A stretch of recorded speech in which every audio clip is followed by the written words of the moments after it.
Toshkent viloyati Parkent tumanida o'z kasbiga sadoqatli, ko'zi ojiz bo'lishiga qaramay, yosh avlodga ona tili va adabiyot fanidan saboq berib kelayotgan o'qituvchi Azizbek Hojixonovning huquqiy muammosi hal etildi.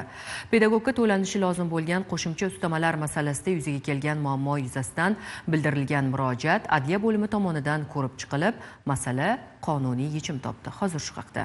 Azizbek Hojixonov hozirda 31 yoshda bo'lib, Parkent tumanidagi 31-umumta'lim maktabida ona tili va adabiyot fanidan o'quvchilarga bilim beradi.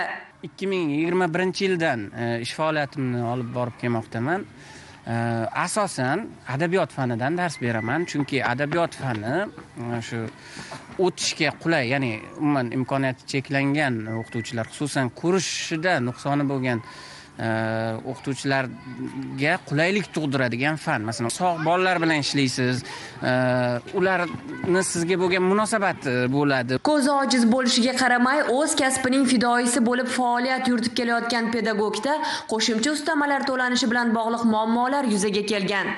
2012-2013 o'quv yilida shu Respublika fan olimpiadasida g'olib bo'lgan edim. O'zimizni shu imkoniyati cheklangan o'quvchilar o'rtasida bo'lib o'tgan ona tili adabiyot fani yuzasidan prezidentning qarori bor. Olimpiada g'oliblarini ustamalar bilan ta'minlash. O'qituvchi o'zi g'olib bo'lgan fandan dars bersa, har oyda o'sha oyligiga 100% ustama qo'shib berilishi kerak degan. Ustama pullari berilmagan. Ha. Shundan so'ng Azizbek Hojixonov mazkur muammo yuzasidan Parkent tumani adliya bo'limiga murojaat qilgan.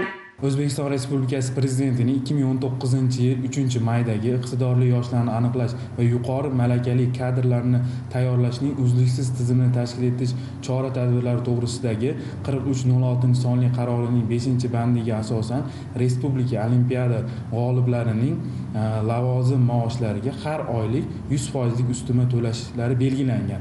Ushbu fuqaroga ustama pullari to'lanmasdan kelingan. Biz fuqarolik ishlari bo'yicha Yuqori Chirchiq tumaniga da'vo tartibida ariza kiritdik hamda jami 59.716.000 so'm miqdoridagi to'lanmay qolgan oylik ish haqlari to'lab berilishiga erishildi. Hozirda murojaatchining murojaati qanoatlantirildi. Har oyda to'lanishi kerak bo'lgan 100% ustama pullari undirib berildi. Shu kungacha ustama pullarimning o'sha yig'ilib ketgan hammasi undirib berildi.